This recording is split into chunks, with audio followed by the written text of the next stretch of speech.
नमस्कार, आभार, अभिनंदन, स्वागत आप सभी का। हेलो मनी नाइन, मेरा सवाल है मैं हूं विपुल सिंह और बाजार की शुरुआत एक बार फिर से तेजी के साथ होती हुई दिखाई दी।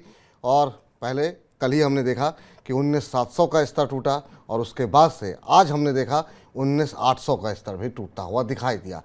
और अब ये सवाल उठ रहा था कि आखिर में बाज़ार में मुनाफा वसूली आएगी कब, क्योंकि बहुत सारे लोग इस बात का इंतज़ार कर रहे हैं कि बाज़ार में गिरावट आए, फिर बाज़ार में एंट्री नहीं। लेकिन बाज़ार है कि गिरने का नाम नहीं ले रहा। लेकिन जब 19,800 का स्तर पार हुआ उसके बाद हमने देखा कि ऊपरी स्तरों पर थोड़ी मुनाफा वसूली देखने को मिली और एक बार बाजार 19,700 के नीचे भी फिसलता हुआ दिखाई दिया। 19,690 ये आज का इंटरडे लो था। अभी 19,714 पे इस समय बाजार कामकाज करता हुआ। आज अगर एडवांस डिक्लाइन रेशियो अगर निफ्टी की बात करें तो थोड़ा सा झुकाव वो गिरावट वाले शेयरों की तरफ ज़्यादा दिखाई दे रहा है।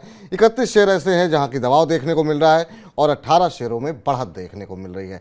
अब इस तरह के बाजार में रणनीति बनाई कैसी जाए? क्या इतनी ऊंचाई पर बाजार में जम करके खरीदारी करने लायक है? वेट करें, प्रॉफिट बुक कर लें, डर लग रहा है?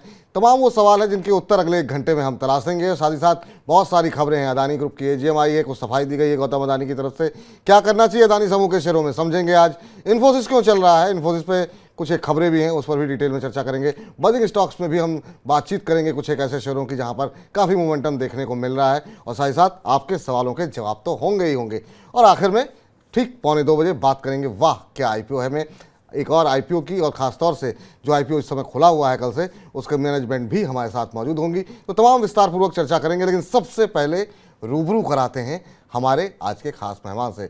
हमारे साथ जुड़ चुके हैं अविनाश गोरक्षकर जी, जो कि लगातार जो है हमारे दर्शकों का मार्गदर्शन करते रहते हैं। अविनाश जी बहुत बहुत धन्यवाद, बहुत बहुत शुक्रिया, आभार, अभिनंदन आपका आज की हमारा निमंत्रण स्वीकार करने के लिए। अविनाश सर, आपसे जानना चाहेंगे, 2 तरह की आशंकाएं हैं, 2 तरह की चिंताएं हैं लोगों के मन में। एक तो ये कि क्या अभी पैसे लगाने का सही वक्त है, क्योंकि बाजार हमेशा लग रहा था 19,400 पे रुकावट आएगी, फिर ये हुआ 19,500, फिर 19,600, फिर 19,700, आज 19,800 का भी स्तर निफ्टी ने क्रॉस कर दिया है। तो ऐसे में क्या प्रॉफिट बुक कर लेना चाहिए या बाजार में किसी गिरावट का इंतजार करना चाहिए न्यू एंट्री लेने के लिए? दूसरा, जो लोग अभी या ऊपरी लेवल पे खरीदारी करना चाह रहे हैं उनके लिए क्या स्ट्रेटजी होनी चाहिए? आप अभी बाजार की दिशा को छोटी अवधि में कैसे देख रहे हैं? गुड आफ्टरनून विपुल। पहली बात तो देखिएगा, आपने सही कहा कि बाजार जिस तरीके से तेजी से भाग रहा है, अभी लोगों के मन में डर भी है और कॉन्फिडेंस भी है। मैं यही कहना चाहूंगा कि जिन्होंने पहले पैसे लगाए हैं थोड़ा सा प्रॉफिट या मुनाफा वसूल कर दे, क्योंकि देखिए जब तक आप पेपर प्रॉफिट्स कैश फ्लो में कन्वर्ट नहीं करते तब तक इस पेपर प्रॉफिट्स का कुछ मतलब होता नहीं। तो जहां पे अच्छा मुनाफा बना है थोड़ा सा मुनाफा वसूल करना भी जरूरी है। और जिन लोगों को अभी एंट्री करनी है, मेरे ख्याल से देखिए बहुत ही सिलेक्टिव तरीके से आपको स्टॉक्स चूज करने हैं। ऐसा नहीं कि मौके आपको मिलेंगे नहीं, लेकिन मुझे लग रहा है कि आपको एकदम सिलेक्टिव होके स्पेसिफिक सेक्टर्स पे फोकस करना चाहिए, जैसे ऑटोमोबाइल हो गया, बैंक्स हो गया, कैपिटल गुड्स है, रियल एस्टेट है, सीमेंट है। तो मौके बहुत है, लेकिन आपको सही प्राइस पे और सही एंट्री करना जरूरी है। तो वहां पे मैं यही कहूंगा कि थोड़ा सा फोकस रहिए सेक्टर्स पे और कोई गिने चुने स्टॉक्स पे, क्योंकि अभी सारे स्टॉक्स इतने भाग चुके हैं कि जो इंक्रीमेंटल अपसाइड है वो डेफिनेटली काफी स्टॉक्स में ऑलरेडी हो चुकी है। तो अभी भी मौके हैं, लेकिन सिलेक्टिव होना बहुत जरूरी है। सेलेक्टिव होना बहुत ज़रूरी है। जब आप अगर पैसे लगाएं तो बहुत सोच समझ के लगाएं, देखें कहाँ पर फंडामेंटल्स अच्छे हैं और शेयर अभी भी अंडर वैल्यूड है, वहाँ पर अभी रैली नहीं देखने को मिली है। और पिछले 2 दिनों की रैली वो हमने देखा कि उन शेयरों में आती हुई दिखाई दी जिन्होंने परफॉर्म नहीं किया था बाजार की रैली में। आईटी शेयरों ने लीड किया, रिलायंस नहीं चल रहा था, रिलायंस चलता हुआ दिखाई दिया, तो इन्होंने बाजार के इंडेक्स को बढ़ावा दिया है। ऐसे ही कुछ एक शेयरों को जहां पर कि अभी भी वैल्यूएशन अच्छा लग रहा है कि आकर्षक दिखाई दे रही है, वहां पर आप निवेश कर सकते हैं। काफ़ी सारे दर्शक हमारे साथ जुड़ने लगे हैं। योगी जी कह रहे हैं विपुल जी और अविनाश जी को, मनी नाइन की पूरी टीम को मेरी राम राम। तो राम राम योगी जी, कैसे हैं आप? अपना जो भी प्रश्न हो आप पूछिएगा, आपके प्रश्नों का उत्तर दिया जाएगा। इस बीच एक प्रश्न ले लेते हैं गोपाल देव जी का। गोपाल देव जी कह रहे हैं कि राजेश एक्सपोर्ट शेयर के बारे में बताइए। सर मैंने बाई किया हुआ है, 600 रुपये में मेरी खरीद है। राजेश एक्सपोर्ट सर, अच्छी खासी जो है, अगर इस शेयर की बात करें काफ़ी उतार चढ़ाव यहाँ पर देखने को मिला। अभी हाल फिलहाल की बात करें तो पिछले 5 दिनों में करीब 4% के आसपास का नेगेटिव रिटर्न रहा है और पिछले 1 महीने में 9% के आसपास का नेगेटिव रिटर्न। पूरी तरीके से अंडर परफॉर्म किया है राजेश एक्सपोर्ट ने। पिछले 6 महीने में 38% का नेगेटिव रिटर्न इसने दिया है और इनकी खरीद 600 के आसपास की है। अभी इन्हें होल्ड करना चाहिए या फिर एक बार के लिए दूरी बना लेनी चाहिए? क्या सलाह रहेगी आपकी राजेश एक्सपोर्ट पे? देखिए, पहली बात तो विपुल, राजेश एक्सपोर्ट्स की अगर हम बात करें तो पिछले 4-5 सालों में हमने एक बात क्लियरली विजिबल देखी है कि ये कंपनी अपने शेयर होल्डर्स को इतना कोई बड़ा डिविडेंड या डिविडेंड पे आउट से लाभ किया नहीं है। इनफैक्ट सबसे बड़ी बात, इतना बड़ा प्रॉफिट होने के बावजूद जो डिविडेंड पॉलिसी और जो मैनेजमेंट का शेयरिंग का जो फॉर्मूला होता है वो बहुत ही कम है। दूसरी बात, अभी ये कंपनी बेसिकली स्टोरेज बैटरीज में अभी उतर रही है, जो उनके बिजनेस से काफी अलग है। तो मुझे लग रहा है कि देखिए, इस कंपनी के मार्जिन पे आप अगर नजरअंदाज दोगे तो करीबन 1% के इबिटा मार्जिन पे एक लोग काम करते हैं। तो ज्यादातर ये ट्रेडिंग बिजनेस में काम करते हैं जहां पे वैल्यूएशन बहुत नहीं है। तो मेरा तो मानना है कि देखिए, ऐसी कंपनीज में निवेशक ने अगर 600 रुपए में एंट्री की है तो यहाँ पे कोई बड़ा अपसाइड आएगा ऐसा लगता नहीं है। तो यहाँ पे मुझे लग रहा है कि अगर आपका नजरिया मीडियम टू लॉन्ग टर्म है तो कोई कैपिटल गुड्स का स्टॉक है या मान लीजिए कोई रियल एस्टेट का स्टॉक है, वहां पे निवेश करिए। वहां पे पैसा अच्छा बनेगा। मिसाल के तौर पे अगर आपको आईडीएफसी फर्स्ट बैंक में आप निवेश करते हैं, फेडरल बैंक में पैसा डालते हैं, या मान लीजिए रियल एस्टेट में आप डीएलएफ में भी पैसा डालते हैं, तो अच्छी खासी कमाई होगी। लेकिन राजेश एक्सपोर्ट से मुझे लग रहा है कि जो भी पैसा बन रहा है उसको स्विच करके इन शेयरों में डाल दीजिए। सर, राइस एक्सपोर्ट में अभी आप नुकसान में हैं, चाहे तो अपना नुकसान बुक कर लें और जो पैसे आपके पास बचे हुए हैं उनको किसी और सेक्टर में, जिसका अविनाश जी जिक्र कर रहे थे, वहाँ आप अगर मध्यम से लंबी अवधि के लिए पैसे लगाएंगे तो आपको ज़्यादा मुनाफा होगा। बहुत सारे कंसर्न रहे हैं, जैसा अभी सर ने बताया कि अच्छे मुनाफे के बावजूद जो हिस्ट्री रही है डिविडेंड की निवेशकों को देने की, वो अच्छी नहीं रही है। तो इस शेयर से आप निकल जाइए ये फिलहाल, और अंडर परफॉर्म भी लगातार कर ही रहा है। 6 महीने में जो बाजार इतना चल रहा है, 38% का नेगेटिव रिटर्न शेयर ने दिया है, तो आप नुकसान एक बार के लिए बुक कर लिए। चलिए उत्पाल जी से ज़रा बातचीत कर लेते हैं। उत्पाल जी नमस्कार। नमस्कार सर, नमस्कार। कैसे हैं सर आप? हाँ हाँ ठीक है। कहाँ से बोल रहे हैं सर? हम गुवाहाटी असम से बोल रहे हैं। अच्छा, गुवाहाटी से बोल रहे हैं। कैसे हैं, क्या कुछ माहौल वहाँ पर है इस समय? ठीक है, मौसम कैसा है? बहुत तो ठीक, यहाँ पे तो ठीक ही है। अच्छा अच्छा, बीच में मैंने सुना कि वहाँ पर भी बाढ़ काफ़ी आई हुई है। हाँ, ये जो डिस्ट्रिक्ट है ना, गुवाहाटी पे नहीं, थोड़ा बाहर वाला डिस्ट्रिक्ट है ना। अच्छा अच्छा, चलिए क्या प्रश्न पूछना चाह रहे हैं सर आप? मैंने डिश टीवी के बारे में पूछना चाहता था। अच्छा, डिश टीवी। अभी जो प्राइस चल रहा है उस पर लेना सही होगा? कोई खास वजह डिश टीवी को चुनने की? खास वजह तो ऐसा नहीं है, लेकिन प्राइस थोड़ा अच्छा मिल रहा है अभी। चलिए पूछ लेते हैं अविनाश जी से, लेकिन कोई चीज़ अगर सस्ती लग रही है तो वो अच्छी भी होगी। एक मतलब जो है थोड़ा सा इसमें जो है तमाम विश्लेषकों का ये मानना रहता है कि सिर्फ सस्ती है इसलिए मत खरीदा कीजिए। हालांकि डिश टीवी अभी 18 के रुपए के आसपास चल रहा है। आज में हम देख रहे हैं करीब 5.5% की गिरावट डिश टीवी के शेयर में देखने को मिल रही है। सर, बीच में एक अच्छी खासी रैली देखने को मिली डिश टीवी में, एक महीने में करीब 31% के आसपास का पॉजिटिव रिटर्न। आज थोड़ा सा टूटा हुआ है, 5-5.5%। 18-19 के आसपास आप निवेश की सलाह देंगे?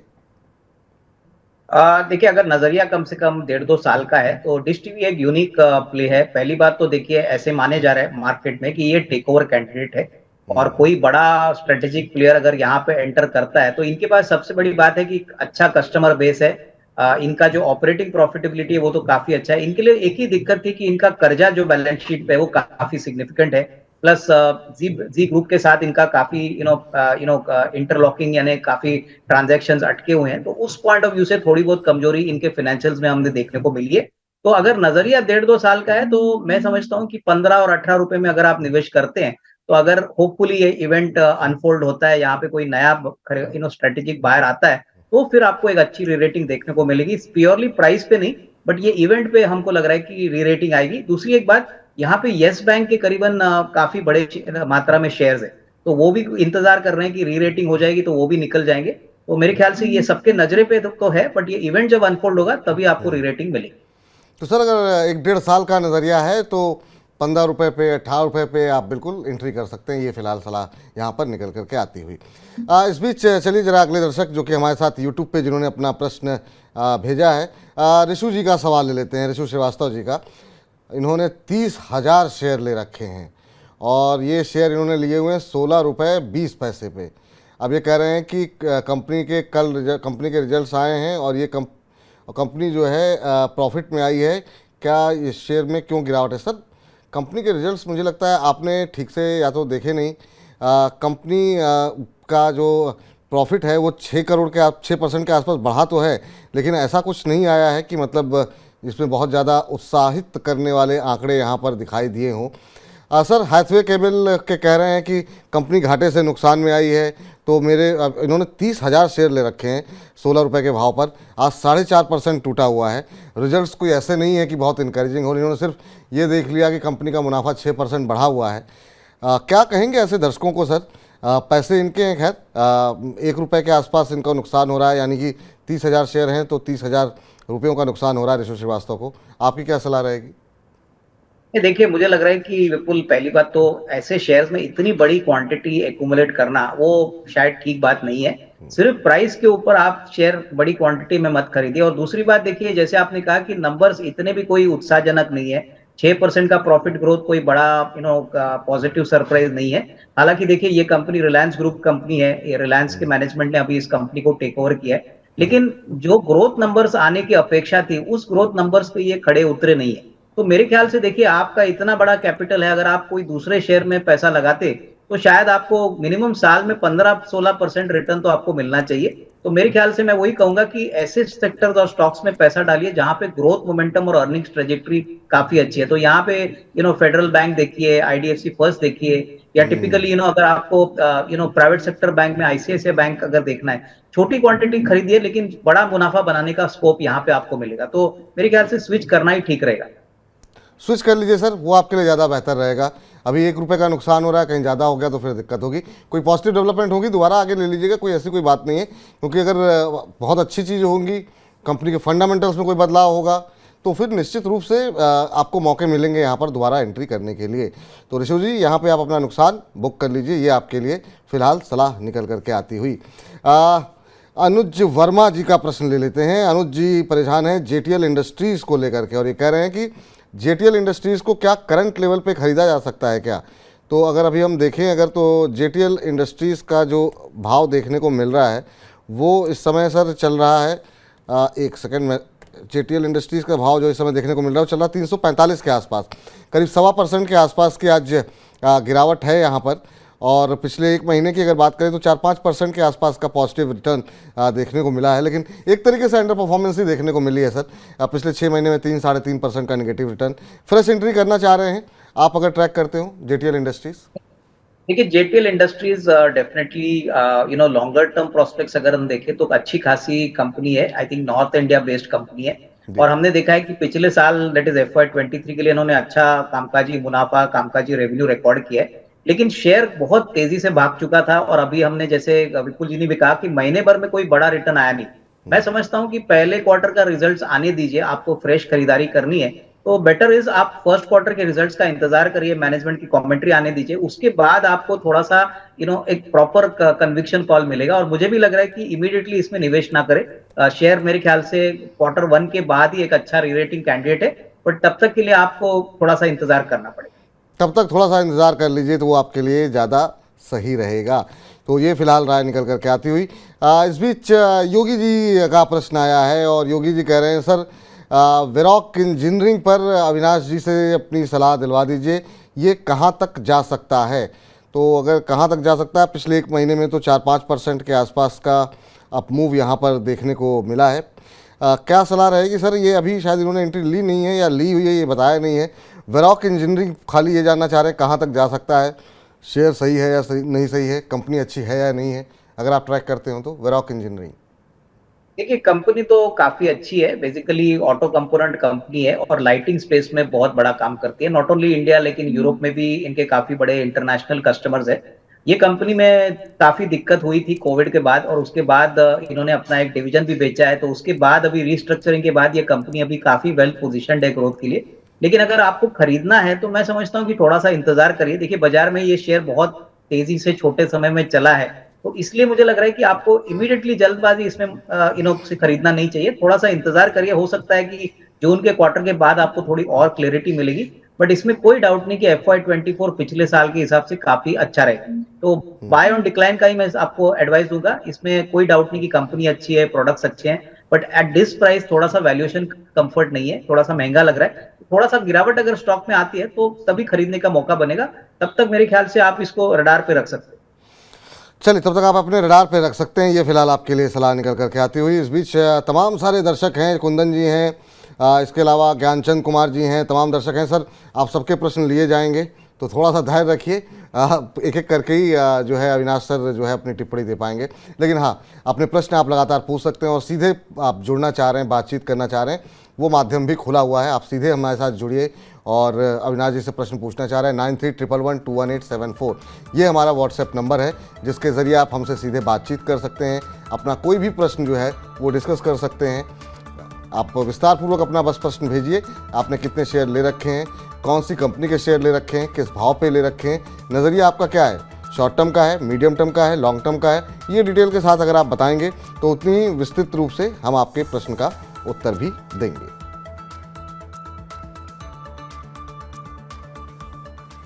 चलिए, इस बीच जो है जरा कुंदन जी का प्रश्न जो है अब डिस्कस कर लिया जाए। यूपीएल को लेकर के इनका प्रश्न है और यूपीएल के इन्होंने शेयर ले रखे हैं 949, जो कि हैं 663 रुपये के भाव पर लिए हुए हैं। अभी कह रहे हैं ये इनको लॉस हो रहा है और बाइंग प्राइस 663 है। अच्छा, अभी इनको लॉस हो रहा है 25,000 रुपये के आसपास का। यूपीएल के ऊपर सर अपनी राय जानना चाह रहे हैं आपकी। वो अभी इनको नुकसान हो रहा है करीब 25,000 रुपये के आसपास का। अभी अगर हम देखें 639 के आसपास ये शेयर ट्रेड करता हुआ दिखाई दे रहा है। इनकी खरीद 663 की है, यानी 30-35 रुपये पर शेयर का नुकसान है और 900 शेयर से ऊपर इन्होंने ले रखे हैं। अभी सर क्या करना चाहिए इन्हें? क्या अभी होल्ड करके रखना चाहिए या फिर निकल जाना चाहिए? पिछले 1 महीने में 7% के आसपास का निगेटिव रिटर्न रहा है। पिछले 6 महीने में करीब 13% के आसपास का निगेटिव रिटर्न देखने को मिला है। तो अंडर परफॉर्मेंस, बाजार पीक पर है, ये शेयर लगातार अंडर परफॉर्म कर रहा है। आपकी क्या सलाह रहेगी?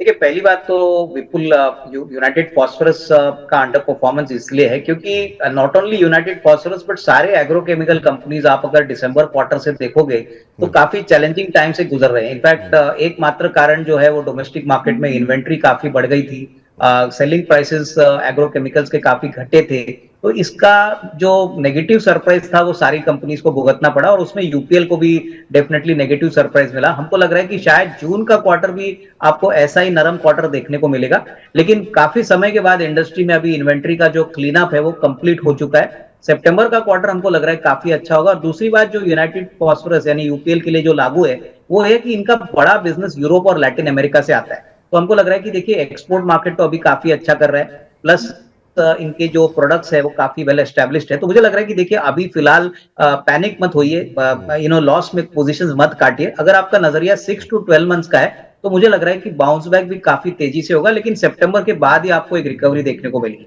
तो तब तक मेरे ख्याल से होल्ड करिए। मुनाफे का जो अपसाइड है वो आपको कम से कम 6 to 12 मंथ्स टाइम फ्रेम रखना पड़ेगा, तभी आपको इसमें से अच्छा रिस्क रिवॉर्ड मिलेगा। तो अच्छा, अगर आपको रिटर्न चाहिए सर तो थोड़ा सा नज़रिया आपको लंबी अवधि का करना होगा। कम से कम 6 से 12 महीने तक होल्ड करेंगे तो फिर आपको यहाँ पर रिटर्न आते हुए दिखाई देंगे। फिलहाल के लिए होल्ड कर सकते हैं, ये आपके लिए सलाह है। वीना जी हमारे साथ जुड़ी हैं प्रश्न पूछने के लिए। वीना जी नमस्कार। नमस्ते, नमस्ते वीना जी, कहाँ से बोल रही हैं आप? बेलगाम कर्नाटका से। बेलगाम पहले भी मैंने एक बार बात किया था। अच्छा, हाँ, जी, बताइए मैम, क्या प्रश्न है आपका और शेयर बाजार में कब से इंटरेस्ट है आपका? मैं ऑलमोस्ट पिछले 1.5 साल से हूँ। अच्छा। मगर अभी 8-10 महीने से थोड़ा एक्टिवली पार्टिसिपेट कर रही हूँ और मेरे थोड़े जो भी कॉर्पस थे बचे हुए उसको मैंने मार्केट पे लगाया है और मैं रेगुलरली उसको वॉच करती रहती हूँ। तो अभी तो प्रॉफिट हो रहा होगा आपको? मैंने ट्रेडिंग में हूँ, मुझे इन्वेस्टिंग में इंटरेस्ट है। I am not good at trading. नहीं, वो सही भी बात है। एक्सपीरियंस नहीं। और मैम, ये हमारे तमाम दर्शकों को भी हम बताते हैं कि ये जो लोग, बहुत सारे लोग रोज़ खरीदते हैं, रोज़ बेचते हैं, उसमें हो सकता है कि 3-4 दिन आपको, अगर बाज़ार बहुत अच्छा चल रहा है तो आपको प्रॉफिट हो जाए, लेकिन एक दिन ऐसा होगा कि ये सारे जितने प्रॉफिट है 4-5-7 दिन के, 10 दिन के, वो एक साथ चले भी जाते हैं। तो अगर थोड़ा सा नज़रिया अच्छे शेयरों में लॉन्ग टर्म के लिए रखेंगे तो अच्छा रिटर्न मिलेगा। आज का सवाल क्या है मैम? मेरा अभी आज 2 स्टॉक के बारे में मैं राय जाना चाहती हूँ। एक तो तानला प्लेटफॉर्म है और उसको मैं पिछले 1 साल से होल्ड कर रही थी। इनिशियली मेरे बहुत ही कम स्टॉक थे मगर हाई वैल्यू पे थे। अभी मैंने उसको बाय ऑन डिप्स करते करते मैंने अभी 891 पे मेरा भाव है खरीदी का। ओके, लगभग 60 तक है मेरे शेयर। 860 पे लिए हुए? 891 पे लिए हैं। 891 पे टोटल है, 60 शेयर आपके पास है। हाँ 60 शेयर। 60 शेयर। अच्छा, दूसरा कौन सा है मैम? दूसरा RHIM। RHIM, ये कितने हैं?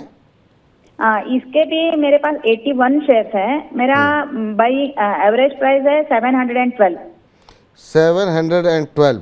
तो RHI मैग्नीशिया में आपको 701 पे आपने लिए हैं, आपको यहाँ पे लॉस हो रहा है करीब करीब 95 रुपए का पर शेयर।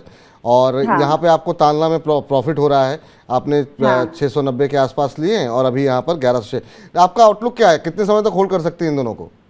मैं इन्वेस्टेड रहना चाहती हूँ, मुझे कुछ ऐसे पैसे की जरूरत नहीं है।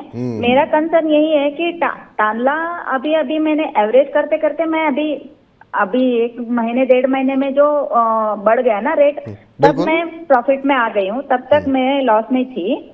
अभी ये जो 24% मेरा जितना प्रॉफिट है, इसको मैं प्रॉफिट बुक करके किसी और जगह में जाऊं, ये पूछना था मुझे। और अच्छा, रही मैं आई कैन वेट फॉर, अभी मुझे अर्जेंट नहीं है, मैं वेट कर सकती हूँ उसमें भी। ठीक है, बहुत अच्छी बात है मैम, क्योंकि कई बार होता ये है कि हम मतलब कई बार लालच में फंस करके लॉस में हो जाते हैं। और जैसा कि अभी हमने शुरू में कार्यक्रम में भी चर्चा कर रहे थे कि इन लेवल्स के आसपास कहाँ पे प्रॉफिट बुक करना चाहिए, ये समझना भी बहुत ज़रूरी है। अविनाश सर, पहले तो तांला पे आपकी राय जानना चाहेंगे। यहाँ इनको 20-25% के पर शेयर प्रॉफिट हो रहा है, ये जानना चाह रही हैं क्या इस प्रॉफिट को अभी पैसे की आवश्यकता नहीं है, लेकिन क्या एक बार बुक कर लें, कहीं ऐसा तो नहीं फिर से गिरावट आएगी क्योंकि कई बार एवरेज कर चुकी हैं। दूसरा, रिम मैग्नीशिया के अंदर इनको थोड़ा सा नुकसान हो रहा है, वहाँ पर इनकी 700 के ऊपर खरीद है, 618 के आसपास शेयर चल रहा है, ये कह रही हैं होल्ड तो कर सकते हैं, आपकी राय क्या होगी? देखिए, मुझे लग रहा है कि तांला प्लेटफॉर्म में इन्होंने अच्छा पैसा बनाया। मेरी राय में एटलीस्ट 50% तो ये प्रॉफिट बुक करे और बैलेंस क्वांटिटी ये होल्ड करे, क्योंकि देखिए ये शेयर काफी वोलेटाइल है, ऊपर नीचे होता रहता है और यहाँ पे 22-23% का रिटर्न उन्होंने बनाया है, तो एटलीस्ट 50% अपनी होल्डिंग को यहाँ से प्रॉफिट बुक कर सकती है। रही बात RHI मैग्नेसिटा का, तो मुझे लग रहा है कि देखिए इनको इस कंपनी में अगर लॉन्ग टर्म निवेश करने का विचार है तो इनको कोई डरने की बात नहीं है। कंपनी एक MNC कंपनी है और बेसिकली एब्रेसिव स्पेस में बहुत बड़ा काम करती है। इनका जो पेरेंट है वो भी इनको अभी काफी ग्लोबली ओवरसीज असाइनमेंट दे रहा है। तो मुझे लग रहा है कि अगर 90-95 या 100 रुपए ये स्टॉक नीचे है तो यहाँ पे ये थोड़ा एवरेज भी कर सकती है, अगर नजरिया कम से कम साल 1.5 साल का है, क्योंकि आने वाले सालों में जो ग्रोथ पोटेंशियल एक्सपोर्ट मार्केट का है उसका भी फायदा कंपनी को मिलेगा। तो मैं समझता हूँ कि RHI मैग्नेसिटा अगर वो एवरेज करती है और कम से कम 1.5 साल का नजरिया रखती है तो not only cost price but अच्छा खासा मुनाफा बनने का भी पोटेंशियल। ठीक, तो उम्मीद है आपको दोनों प्रश्नों पे उत्तर मिल गया होगा वीना जी। चलिए, अब जरा वक्त हो चुका है हमारे अगले सेगमेंट का, और सवाल जवाब का सिलसिला तो जारी रहेगा अभी, लेकिन जरा अगले सेगमेंट पर नजर डालते हैं वो शेयर जहाँ पे खबरें हैं, खबरें के चलते क्या वहाँ पर कोई अपॉर्चुनिटी बन रही है और आपके पास वो शेयर हैं, तो आपको क्या प्रॉफिट बुक करना चाहिए या अभी और ऐड ऑन करने चाहिए। नजर डालते हैं बज़िंग स्टॉक्स पे। तो ये करके जरा तमाम शेयर जो है वो स्क्रीन पर लेकर के आइए, और पहला शेयर जो है वो है शीला ग्रुप को लेकर के। इस पर हमने काफ़ी दिन पहले, करीब मुझे लगता है 1 हफ्ते पहले शायद हम लोगों ने इस पर चर्चा की थी कि यहाँ पर इस तरह की खबरें थी कि करलॉन इंटरप्राइजेज में हिस्सा खरीद हो सकता है, लेकिन अब बोर्ड ने मंजूरी दे दी है, ये डील डन हो रही है। 94.6% हिस्सा खरीदेगी कंपनी, और इससे कंपनी का जो गद्दे के बाज़ार में जो हिस्सेदारी है वो डबल हो जाएगी। हिस्सा खरीद जो होगा वो 2150 करोड़ रुपए में होगा। और साथ ही साथ आपको ये बता दें कि कंपनी ने इसके अलावा HOK फुरलिंको में भी 35% हिस्सा खरीदा है, जिससे कि फर्नीचर के मार्केट में भी कंपनी की हिस्सेदारी बढ़ेगी। और वॉल्यूम में भी कंपनी का मानना यह है कि 70 से 80% के आसपास का इजाफा देखने को मिलेगा। और नए जो एक्विजिशन की खबरें हैं उसके चलते 2 दिन के अंदर हम देख रहे हैं करीब 22% के आसपास की तेज़ी आ चुकी है। आज भी हम देख रहे हैं करीब 6-7% की तेज़ी एक समय देखने को मिल रही थी शीला फोम के अंदर। और अभी भी यहाँ पर अब कितना अपसाइड बाकी है वो जरा समझ लेते हैं अविनाश सर से। अविनाश सर, अभी भी 5% के आसपास की मजबूती बनी हुई है, ऊपरी स्तरों से ज़रूर थोड़ा हल्का हुआ है। क्या अभी भी कोई संभावनाएं हैं तेज़ी की, या आपको लग रहा है इस खबर के चलते, या ये खबर जब से चल रही है उसके चलते काफ़ी रैली यहाँ पर आ चुकी है? क्योंकि पिछले 1 महीने में अगर हम देखें तो करीब 4-5% का ही मूव हालांकि खास तौर पे देखने को मिला है। अभी ये रैली कंटिन्यू होती हुई दिखाई देगी क्योंकि थोड़ी अंडर परफॉर्मेंस देखने को मिली है इस शेयर की तरफ से। देखिए, मुझे लग रहा है कि इन द नियर टर्म जो भी अपसाइड स्टॉक में हो चुका है उसमें थोड़ा सा कंसोलिडेशन आपको देखने को मिलेगा, क्योंकि देखिए क्या होता है कि जब भी कोई कंपनी कोई दूसरे कंपनी का एक्विजिशन करती है तब मार्केट्स डेफिनेटली जानना चाहती है कि आगे का ग्रोथ मोमेंटम कैसे रहेगा, इंटीग्रेशन की स्ट्रेटेजी क्या रहेगी। तो मुझे लग रहा है कि देखिए जिन्होंने खरीदा है वो तो होल्ड कर सकते हैं, लेकिन फ्रेश खरीदारी के लिए थोड़ा सा समय रुकिए, क्योंकि वेडनेसडे को कंपनी का कॉन्फ्रेंस कॉल है, तो यहाँ पे मैनेजमेंट अपनी स्ट्रेटेजी बताएगा, ग्रोथ के नंबर्स शेयर करेगा। तो मेरे ख्याल से देखिए लंबा निवेश अगर किसी को 1.5-2 साल का नजरिए से करना है तो डेफिनेटली आपको इस लेवल से भी अगर आप खरीदते हो तो अच्छा पैसा बनेगा, क्योंकि इनका मार्केट शेयर करीबन 40-45% गद्दे के मार्केट में होगा, और ऐसे बहुत limited number of players India में है जो ऐसे क्वालिटी गद्दे के बिजनेस पे काम करते हैं।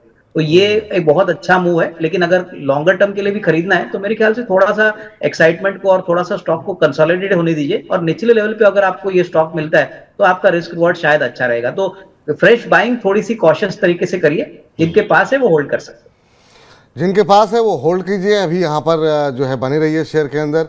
जो फ्रेश बाइंग करना चाह रहे हैं वो थोड़ा सा भी रुक जाइए, थोड़ा कॉशियस अप्रोच के साथ ही लीजिए। ऐसा नहीं कि सारे पैसे एक बार लगा दिए, थोड़ा सा लेकर के देख सकते हैं अगर आपको इस खबर पे प्ले करना है तो, लेकिन अग्रेसिव बाइंग की आवश्यकता नहीं है यहाँ पर। चलिए अगली खबर पे बातचीत कर लेते हैं, और वो है इरकॉन इंटरनेशनल को लेकर के। यहाँ पर भी हम देख रहे हैं काफ़ी अच्छा मोमेंटम बनता हुआ दिखाई दिया है, और ख़बर यहाँ पर ये है कि कंपनी को NF रेलवे से जो है असम के अंदर करीब 144 करोड़ रुपए का ये ऑर्डर कंपनी को मिलता हुआ दिखाई दिया है। रेलवे स्टॉक्स में बीच बीच में खबरें आ रही हैं, और जो है उसके चलते मोमेंटम बनता हुआ दिखाई देता है। और ये जो ऑर्डर मिला है वो टनल कम्युनिकेशन सिस्टम बनाने के लिए, ऑप्टर फाइबर सिस्टम के लिए कंपनी को मिला है। और इस खबर में आज शेयर में भी आज हम देख रहे थे कि सुबह करीब करीब जो है 5% के आसपास की तेज़ी इरकॉन इंटरनेशनल में देखने को मिल रही थी, और अभी भी अगर हम देखें तो करीब 3.25% के आसपास की मजबूती बनी हुई है। बाजार चूँकि ऊपरी स्तरों से हल्का हुआ है तो उसका भी असर देखने को मिल रहा है कि ऊपरी स्तरों से शेयर भी हल्के होते हुए दिखाई दिए। लेकिन पूछते हैं अविनाश जी से कि इन लेवल्स पे वो कैसे देख रहे हैं। सर, इरकॉन इंटरनेशनल कैसे देख रहे हैं आप? खबर है 144 करोड़ रुपए का ऑर्डर कंपनी को मिला है, कैसे अभी यहाँ पे कोई मौके तलाशे जाने चाहिए? नहीं, बिल्कुल देखिए ये स्टॉक हमको लग रहा है कि अभी भी काफी अंडर वैल्यूड है, और जिस प्रकार की ऑर्डर बुक ऑलरेडी एग्जिस्टिंग इनके पास है, प्लस ये नई जो 144 करोड़ का ऑर्डर मिला है, इसका इम्पैक्ट सीधी तरीके से आपके FY24 के नंबर्स में देखने को मिलेगा। तो मेरे ख्याल से देखिए अगर आपका निवेश करने का विचार है तो कम से कम 6 to 12 मंथ्स का टाइम फ्रेम रखिए, क्योंकि ये सारे जो ऑर्डर्स है कल्मिनेट होने के लिए कम से कम 6 to 12 मंथ्स का टाइम तो लगेगा ही। तो 6 से 12 महीने की अवधि अगर आपके पास है तो डेफिनेटली इवन करंट लेवल्स पे आप थोड़ा सा इस स्टॉक को एक्यूमुलेट कर सकते हैं। यहाँ से भी अच्छा रिस्क रिवॉर्ड बनने की पोटेंशियल। तो यहाँ पर अभी भी अपॉर्चुनिटी बाकी है, काफ़ी अंडर परफॉर्मेंस देखने को मिल रही है, तो इस खबर पे भी आप नज़र बना करके चलिए, इसका असर आने वाले दिनों में अभी देखने को मिलेगा। चलिए अगले शेयर पे बातचीत कर लेते हैं, और IOC पे यहाँ पर हम कुछ एक खबरें निकल करके आती हुई दिखाई दी है, और ऑयल मार्केटिंग कंपनीज में हम देख रहे हैं कि अच्छा मोमेंटम भी बना हुआ था बीच में भी। LNG आयात करने के लिए कंपनी ने UAE और फ्रांस की कंपनी के साथ ये करार किया है, और आपको बता दें ये करार ये है कि इस करार के तहत 2026 से सप्लाई जो है वो शुरू हो जाएगी। करार UAE की अबू धाबी गैस लिक्विफिकेशन के साथ हुआ है। इसके अलावा फ्रांस की टोटल एनर्जी करके जो कंपनी है उसके साथ भी ये करार हुआ है, और इसी खबर के चलते आज हम देख रहे हैं कि शेयर के अंदर एक मजबूती देखने को मिल रही है। इसके अलावा बीच में हम देख रहे हैं कि कच्चे तेल में की कीमतों में जो गिरावट देखने को मिली थी उसके चलते भी एक पॉजिटिव रिस्पांस यहाँ पर देखने को मिल रहा था शेयरों के अंदर। सर, ऑयल मार्केटिंग कंपनीज पे आपका व्यू क्या है? ये खबर तो है ये कि अब ये एक नया करार किया है, नया MOU साइन किया है कंपनी ने UAE और फ्रांस की कंपनी के साथ, लेकिन जिस तरीके से प्राइसेस डाउन हुए उसके बावजूद भी फ़ायदा कंज्यूमर को नहीं दिया गया, और तमाम ये भी रिपोर्ट्स छप रही हैं कि कंपनियों को काफ़ी मुनाफा कमाने का मौका मिला है। आप कैसे देख रहे हैं ऑयल मार्केटिंग कंपनीज को, और ख़ास तौर से IOC को पे लेकर के क्या राय है? अभी हालांकि फ्लैट ट्रेड करता हुआ 97 के आसपास, आपका व्यू पॉइंट? नहीं, देखिए ऑयल मार्केटिंग कंपनीज के लिए पहला तिमाही जो FY24 का आएगा, विपुल सारे ऑयल मार्केटिंग कंपनीज को अच्छे नंबर्स आप देखोगे। पहला कारण आपने सही कहा कि क्रूड ऑयल के प्राइसेस काफी नरम हो चुके थे। दूसरी बात, ऑटोमोबाइल सेक्टर और जो एविएशन सेक्टर, ये जो दो बड़े जो सेगमेंट्स है वहां पे वॉल्यूम ग्रोथ बहुत तेजी से बढ़ा है, तो थ्रूपुट ऑब्वियसली कंपनीज का बढ़ेगा। तो हमको लग रहा है कि जो ग्रॉस रिफाइनिंग मार्जिन है इंडियन ऑयल, IOC के या BPCL या HPCL के, ये सारे कंपनीज को आपको बहुत अच्छी तरह से देखने को मिलेंगे, और प्रॉफिटेबिलिटी की भी ट्रेंड देखेंगे तो काफी पॉजिटिव होगी। IOC ने ये जो करार किया है ये भी मेरे ख्याल से काफी अच्छा है, क्योंकि देखिए LNG का जो सप्लाई है वो बहुत इंपॉर्टेंट होता है। एक बार इन्होंने सप्लाई कंफर्म कर लिया तो उसके बाद इनको प्रोसेस करने में काफी आसानी होगी। तो मेरे ख्याल से IOC में करीबन 125-130 का नियर टर्म का टारगेट दिखता है, तो यहाँ पे पोजीशंस होल्ड करें। यहाँ पोजीशन होल्ड करने की ही सलाह यहाँ आपके लिए निकल करके आती हुई। अगली कंपनी पर नजर डालते हैं और वो कंपनी है अशोक लेलैंड। अशोक लेलैंड में हालांकि शेयर प्राइस में तो आज कोई खास तेजी देखने को नहीं मिली, लेकिन ऑर्डर बड़ा मिला है। रक्षा वाहन बनाने के लिए इनको ऑर्डर मिला है, करीब 400 करोड़ रुपए का कंपनी को ऑर्डर मिला है। और ये ऑर्डर फील्ड आर्टिलरी ट्रैक्टर बनाने के लिए मिला है, करीब 800 करोड़ रुपए का। इसके अलावा गन्स ले जाने के लिए भी एक ट्रक बनाने का ऑर्डर कंपनी को मिला है। तो ये तमाम ऑर्डर मिलते हुए दिखाई दिए हैं। बीच में हम देख रहे थे तमाम ब्रोकरेज हाउसेस भी काफ़ी बुलिश थे। हालांकि पिछले एक महीने में कोई खास चाल शेयर में देखने को नहीं मिली है, करीब 2-3% के आसपास का ही अगर हम देखें तो रिटर्न देखने को मिला है। हालांकि पिछले 6 महीने में करीब 17-17% का रिटर्न रहा है। अशोक लेलैंड कैसे देख रहे हैं सर आप? काफ़ी लोग बुलिश दिखाई दे रहे हैं और ये अब नई ऑर्डर बुक में एक और इजाफा 800 करोड़ का ऑर्डर, आप कैसे देख रहे हैं इसे? ये देखिए, मुझे लग रहा है कि अशोक लेलैंड एक ऐसा स्टॉक है विपुल जो थोड़ा धीरे चलता है, स्लो मूवर है, लेकिन डेफिनेटली आने वाला साल इनके लिए काफी अच्छा रहेगा। एक तो देखिए ये काफी बड़े प्लेयर कमर्शियल व्हीकल्स में है, टाटा मोटर्स के बाद ये सबसे बड़े कंट्री के कमर्शियल व्हीकल प्लेयर है जो साउथ इंडिया में काफी स्ट्रांग है। उसके बाद इनका जो डिफेंस का पोर्टफोलियो है वो भी काफी तेजी से बढ़ रहा है। अभी इसका जो नया ऑर्डर का जो इनको जो मिला है, इसका भी फायदा इनको FY24 और 25 में मिलेगा। तो मेरे ख्याल से यहाँ पे निवेशित रहना चाहिए। अगर शेयर चला नहीं है तो उसका मतलब ये नहीं कि कंपनी खराब है, बट हाँ, थोड़ा समय आपको यहाँ पे देना जरूरी पड़ेगा। तो अगले 12-15 महीने का व्यू कोई रखता है तो मेरे ख्याल से अच्छी खासी कमाई यहाँ हो सकती है। तो यहाँ पे पॉजिटिव रुझान है, लेकिन निवेशकों को याद रखना चाहिए कि थोड़ा सा स्लो मूवर स्टॉक है, तो ये स्टॉक में बढ़त के लिए थोड़ा समय देना काफी जरूरी है। तो अगर आपका नज़रिया 1-1.5 साल का है तो ही यहाँ पर पैसे लगाएं। धीमे धीमे चलता है, लेकिन हाँ, आपका निवेश सुरक्षित रहता है, रिटर्न आपको अच्छे मिलेंगे, ये सोच करके। कंपनी के फंडामेंटल्स काफ़ी अच्छे हैं, ऑर्डर बुक अच्छी है, तो लंबी अवधि के लिए आप यहाँ पर निवेश कर सकते हैं। अब अगली कंपनी हमने ये जो आइडेंटिफाई की है जहाँ पर खबरें हैं वो है इन्फोसिस। इन्फोसिस पूरा IT सेक्टर जो है हम देख रहे थे कि काफ़ी हद तक अंडर परफॉर्म किया। Q1 के खासतौर से Q4 के रिजल्ट्स ने काफ़ी निराश किया। Q1 के रिजल्ट्स भी बहुत अच्छे नहीं रहे, लेकिन उसके बाद हमने देखा कि पिछले 2-3 दिन के अंदर एक बाउंस बैक देखने को मिला है। यहाँ पर कंपनी को एक 200 करोड़ डॉलर का ऑर्डर जो है मिला हुआ है अगले 5 साल के लिए। आर्टिफिशियल इंटेलिजेंस के लिए ऑर्डर मिला हुआ है। अब करीब 1.5% से ज़्यादा की तेज़ी इन्फोसिस के शेयर में देखने को मिल रही है। सर, इन्फोसिस और प्लस IT की जो दिग्गज कंपनियां हैं, इधर 1-2 दिन के बाजार जब लग रहा था कि अब रुकावट लेगा, तब इन दिग्गज IT कंपनियों की मदद से हमने देखा कि बाजार ने जो मेजर रेजिस्टेंस थे उसके ऊपर ट्रेड करता हुआ दिखाई दिया। क्या IT में पैसे लगाने का वक्त आ गया है, या फिर आपको लगता है अभी जो कंसर्न बने हुए हैं, इस बार पे हाइक नहीं हो रही है, इन्फोसिस ने मना कर दिया है, TCS के रिजल्ट्स आए वो फ्यूचर को लेकर के काफ़ी ज़्यादा उन्होंने कहा कि डबल डिजिट की ग्रोथ मुश्किल दिखाई दे रही है, अभी अवॉइड करें या वैल्यूएशन आपको अट्रैक्टिव लग रही है, पैसे लगा सकते हैं? आपकी राय इन्फोसिस और प्लस खासतौर से ये जो 3-4 बड़ी दिग्गज कंपनियां हैं। देखो, पहली बात तो विपुल IT सेक्टर में हमको कोई बड़ा पॉजिटिव सरप्राइज नहीं मिला, लेकिन एक बात अच्छी थी कि ऑर्डर बुक सारी कंपनीज की काफी स्ट्रांग है और ये बात मार्केट को काफी पसंद आई है, क्योंकि वैल्यूएशन जैसे आपने भी कहा कि निचले लेवल पे अभी अच्छी कंपनीज मिल रही है, जैसे कि इन्फोसिस हो गया, TCS है, HCL टेक्नोलॉजीज है। तो मुझे लग रहा है कि देखिए, जो निवेशक को 1.5-2 साल का नजरिया देखना है उनको तो ये बेहतरीन मौका है कि IT में थोड़ा सा एलोकेशन कर ले, क्योंकि इससे नीचे ये स्टॉक जाएंगे ऐसा लगता नहीं। और स्पेसिफिकली अगर इन्फोसिस की बात करें तो इनको 200 करोड़ डॉलर का जो AI का ऑर्डर मिला है, इससे हमको लग रहा है कि अगले साल 2 साल की विजिबिलिटी भी बढ़ेगी और ओवरऑल मार्जिन्स भी अच्छे इजाफा इंप्रूव होंगे। इनका ज्यादातर जो अर्निंग होता है वो डॉलर के ऊपर डिपेंडेंट होता है, तो मेरे ख्याल से डॉलर अर्निंग्स कमाते हैं और बेसिकली कोई कर्जा बैलेंस शीट पे ना होने के कारण डिविडेंड और बायबैक्स भी शेयर होल्डर को मिलता है। तो यहाँ पे लंबी अवधि के लिए डेफिनेटली एक अच्छा मौका है आपको इन स्टॉक्स को एक्यूमुलेट करने के लिए, लेकिन शॉर्ट टर्म में नहीं, लॉन्गर टर्म में आपको अगर पोर्टफोलियो बनाना है तो ये बेहतरीन मौका है। अच्छे मौके हैं, शेयर सस्ते दाम पे मिल रहे हैं, कुछ क्राइसिस है, कुछ थोड़ी सी मंदी की आशंका है, इसके चलते जो है शेयरों में काफ़ी पिटाई हुई है। ऑर्डर बुक लेकिन अभी भी मजबूत है, अविनाश जी कह रहे हैं। तो फिर अगर आप लेकिन लंबी अवधि के नज़रिए के लिहाज से, लॉन्ग टर्म के लिहाज से आप यहाँ पर पैसे लगा सकते हैं। ये फिलहाल राय इन्फोसिस पे आती हुई, लेकिन अब जरा बात कर लेते हैं अगले शेयर की जहाँ पर खबरें हैं, और है पतंजलि फूड्स। जी हाँ, पतंजलि फूड्स पे लगातार खबरों का सिलसिला जो है जारी है। अब कंपनी पहले तो AFS के ज़रिए हिस्सा बेचा गया और अब GQG पार्टनर ने जो है कंपनी के अंदर हिस्सेदारी खरीदी है और 2400 करोड़ रुपए का निवेश आया है।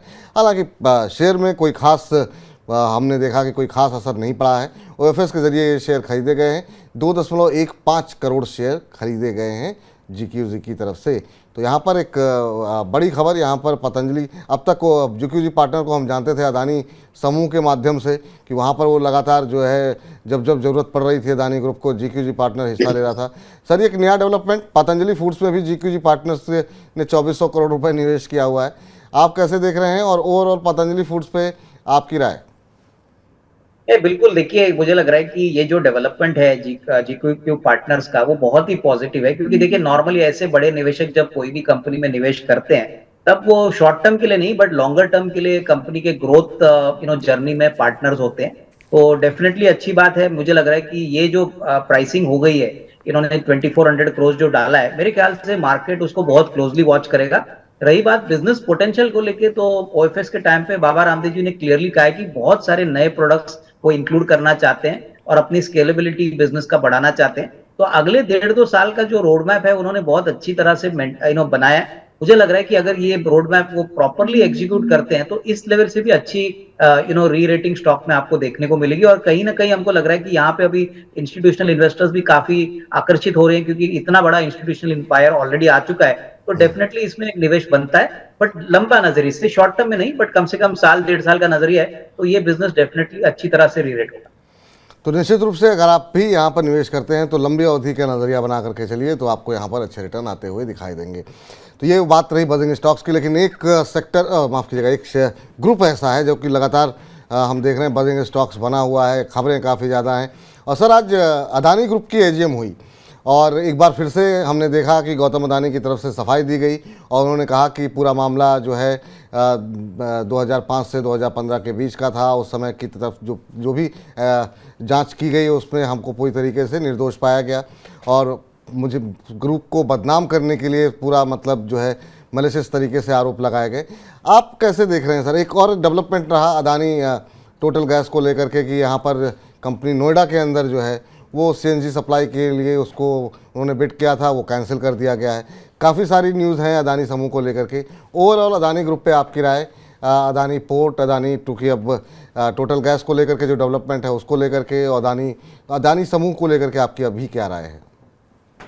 देखिए, मुझे लग रहा है कि आज के AGM में गौतम अडानी जी ने क्लियरली कहा है कि हिडनबर्ग अभी एक गुजरा हुआ इवेंट हो गया है। अभी वापस सब कुछ नॉर्मल हो चुका है, ग्रुप ग्रोथ के ऊपर फोकस कर रही है, बैलेंस शीट काफी मजबूत है, कैश फ्लोज भी अच्छे हैं। और सबसे बड़ी बात मुझे लग रहा है कि अभी जो ग्लोबल इन्वेस्टर्स है जैसे कि GQG पार्टनर्स है, उन्होंने भी काफी बड़ी मात्रा में अडानी ग्रुप के कंपनीज में पैसा डाला है। तो ये डेफिनेटली पॉजिटिव डेवलपमेंट्स है। हमको लग रहा है कि देखिए आने वाले समय में और भी रेटिंग आने की पॉसिबिलिटी है, लेकिन आपको एक बात ध्यान में रखना चाहिए कि ये सारे वोलेटाइल स्टॉक्स है, मार्केट का सेंटिमेंट बदलता है, तो यहाँ पे भी काफी उतार चढ़ाव आपको देखने को मिलेगा। तो वही निवेशक यहाँ पे निवेश करे जिनका लंबा नजरिया है और जो वोलेटिलिटी अपने पोर्टफोलियो में सहने की ताकत रखते हैं।